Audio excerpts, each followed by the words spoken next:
अभी आप अपने स्क्रीन पर जो तस्वीर देख रहे हैं उसमें आपको उंगली नुमा आकृतियाँ नज़र आ रही होंगी मिट्टी के परत के ऊपरी सतह पर। यह उदाहरण है, यह प्रक्रिया उस प्रक्रिया का जिसे हम कहते हैं नलिका अपरदन या रिल इरोजन। ठीक है, रिल इरोजन आप समझ गए, नलिका अपरदन आप समझ गए। अब नलिका अपरदन में जो छोटी छोटी आपको चैनल्स दिख रहे थे, यदि वर्षा आगे जारी रहती है और हम इसका रिल अपरदन को यहाँ पर चेक नहीं करते हैं तो ये क्या होगा, ये जो छोटे छोटे आपको नलिकाएं दिख रही थी वो बड़ा रूप ले लेती हैं, यानी उनकी चौड़ाई भी बढ़ जाएगी और उनकी गहराई भी बढ़ जाएगी और तब वो स्थिति हो जाएगी अवनालिका अपरदन का, यानी कि गली इरोजन का। अब आप अपने स्क्रीन पर देख सकते हैं, इसमें आपको नलिकाओं की गहराई और चौड़ाई दोनों काफ़ी बढ़ी हुई नज़र आ रही है और देख रहे हैं कि भूमि किस प्रकार एक समतल भूमि पूरी ऊबड़ खाबड़ भूमि में बदल जाती है। तो यह है गली इरोजन या अवनालिका अपरदन। यह अवनालिका अपरदन जब बहुत दिनों तक इस पर नियंत्रण ना किया जाए तो इसका स्वरूप हो जाएगा कुछ इस तरह से। आप देख रहे हैं, आपको ऐसा लग रहा होगा कि ये कोई पहाड़ी भूमि है, लेकिन ये पहाड़ी भूमि है नहीं। आप इसमें एक देख पा रहे होंगे, आगे में एक इंसान मोटरसाइकिल पे बैठ के जा रहा है और उससे आप तुलना कर सकते हैं कि ये मिट्टी के पहाड़ कितने ऊंचे हैं। वस्तुतः ये भूमि पूरी ऊंची थी और बीच बीच से मिट्टी कट के बह गई है और आप देख सकते हैं कि ये पूरा भूखंड कैसा ऊबड़ खाबड़ ज़मीन बन गया है। और आपने नाम सुना होगा चंबल के बीहड़, ये वही चंबल का बीहड़ है, रेवाइंस ऑफ चंबल, जहां डाकुओं का पनाहगाह हुआ करता था किसी ज़माने में। अगला कारक जो उत्तरदायी है भूक्षरण के लिए वह है अनावृष्टि। अनावृष्टि माने कम वर्षा का होना। तो जब वर्षा कम होगी तो उससे कौन सी स्थिति उत्पन्न होगी, सुखाड़ की स्थिति उत्पन्न होगी। सुखाड़ यानी भूमि में नमी की मात्रा, मॉइस्चर कंटेंट का कम होना या समाप्त होना। तो सुखाड़ अनावृष्टि के कारण होगा और जब सुखाड़ होगा तो नमी का लोप होगा। जब नमी कम हो जाएगी भूमि में तो उसका विपरीत प्रभाव किस पर पड़ेगा, भूमि की उर्वरता पर, यानी भूमि के फर्टिलिटी में कमी आएगी। भूमि क्या होगी, उसकी फर्टिलिटी जैसे जैसे कम होगी, जो उस पर घास वनस्पति का आवरण रहता है वो नष्ट हो जाएगा और जैसे ही यह नष्ट होगा मृदा पर उसकी पकड़ समाप्त होगी, मृदा लूज हो जाएगी और फिर वैसी ढीली मृदा का अपरदन आसानी से हो जाएगा। तो इस प्रकार अनावृष्टि भी उत्तरदायी कारकों में है, किसके, मृदा अपरदन के। एक और कारण जो आपको यहाँ समझना ज़रूरी मैं समझती हूँ वह है मरुस्थलीकरण यानी डेजर्टिफिकेशन।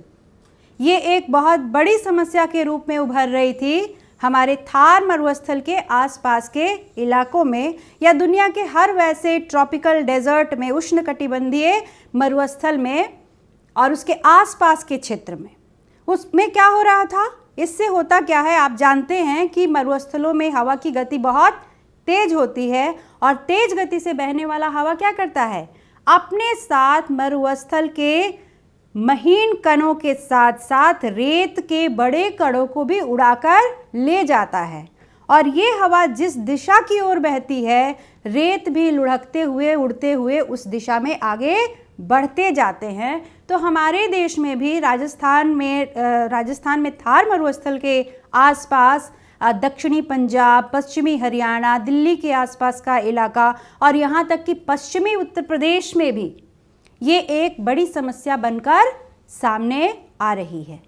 तो बच्चों, अभी हमने चर्चा किया भूक्षरण के प्राकृतिक कारकों के बारे में कि किस प्रकार ये समस्त कारक भूमि के अपरदन, मृदा के निम्नीकरण के लिए उत्तरदायी हैं। अब हम चर्चा करेंगे मानवीय कारकों के बारे में कि किस प्रकार हमारे अपने क्रियाकलाप, जैसा कि मैंने कहा कि इस पृथ्वी का सबसे विवेकशील जीव होने का हमें गौरव प्राप्त है, पर बावजूद इसके हम ऐसे ऐसे काम कर जाते हैं जिससे कि हम अपने घर को ही नष्ट करने के स्थिति में पहुंचते जा रहे हैं। इस पृथ्वी के विनाश के लिए हम उत्तरदायी बनते जा रहे हैं। लेकिन अभी हम बात करेंगे भूक्षरण की, तो उसमें सबसे जो प्रमुख कारण है वह है वनों की कटाई। हम सब जानते हैं कि वन हमारे लिए कितने ज़रूरी हैं। ये मृदा को पकड़ के रखते हैं, ये वर्षा की मात्रा को बढ़ाते हैं, ये जलवायु को नियंत्रित करते हैं, ये मृदा को उपजाऊ बनाए रखने के लिए ह्यूमस प्रदान करते हैं। फिर भी हम क्या कर रहे हैं, लगातार इनकी कटाई किए चले जा रहे हैं और नतीजा क्या हो रहा है कि मिट्टी का अपरदन हो रहा है। मिट्टी की उपज शक्ति, उसकी जल धारण करने की क्षमता दिन प्रतिदिन गिरती चली जा रही है। दूसरा जो है वह है अति पशुचारण यानी ओवर ग्रेजिंग। आप जानते हैं कि पशु जो है वो घास चरते हैं, लेकिन ये अति पशुचारण का क्या मतलब हुआ? अति पशुचारण, जब पशु घास चरता है तो ऐसा तो है नहीं कि वो कांटा चम्मच लेके खाएगा, वो अपने जबड़ों से दांत को पकड़ के घास को पकड़ के उखाड़ता है। जब घास बहुत ज़्यादा छोटी हो जाए और पशु उसको अपने जबड़े से उखाड़ता है तो क्या होता है, घास जड़ सहित उखड़ जाती है।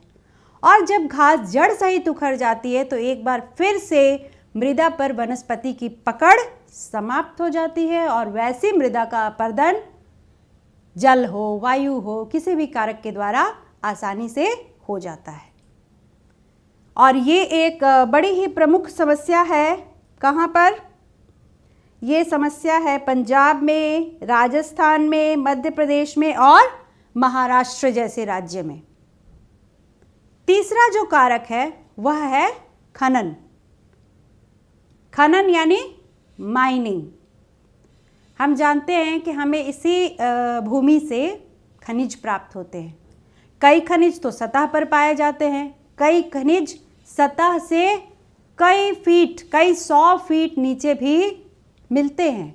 और इन खनिजों को प्राप्त करने के लिए हम क्या करते हैं, बड़े बड़े गड्ढे बनाते हैं। कोई तो ओपन कास्ट होता है माइनिंग, और कहीं कहीं सुरंग बनाकर हम खनिजों तक पहुंचते हैं। खनिज निकालने के बाद हम क्या करते हैं, इन गड्ढों को जिनसे खनिज हमने निकाला उन्हें ज्यों का त्यों खुला छोड़ देते हैं। खनिज प्राप्त करने के लिए हम क्या करते हैं, उसके खनिज के ऊपर जो चट्टान होती है, उसके ऊपर जो वनस्पति होती है, उसे भी हम डायनामाइट लगाकर उड़ा देते हैं। और फिर एक ऊबड़ खाबड़ सा ज़मीन, जहाँ ना तो सही से मिट्टी रहती है, ना तो सही से वन होता है, ना ही मिट्टी की सतह समान होती है, उसे हम ज्यों का त्यों छोड़ देते हैं। और यह क्या करता है, भूमि को, उसके क्वालिटी को डिग्रेड कर देता है, निम्नीकृत कर देता है। और खनन एक बहुत बड़ी समस्या है। कहाँ पर? ये समस्या है झारखंड में, जहाँ खनिज पाए जाते हैं। ये समस्या है छत्तीसगढ़ में, और ये एक बहुत बड़ी समस्या है मध्य प्रदेश में।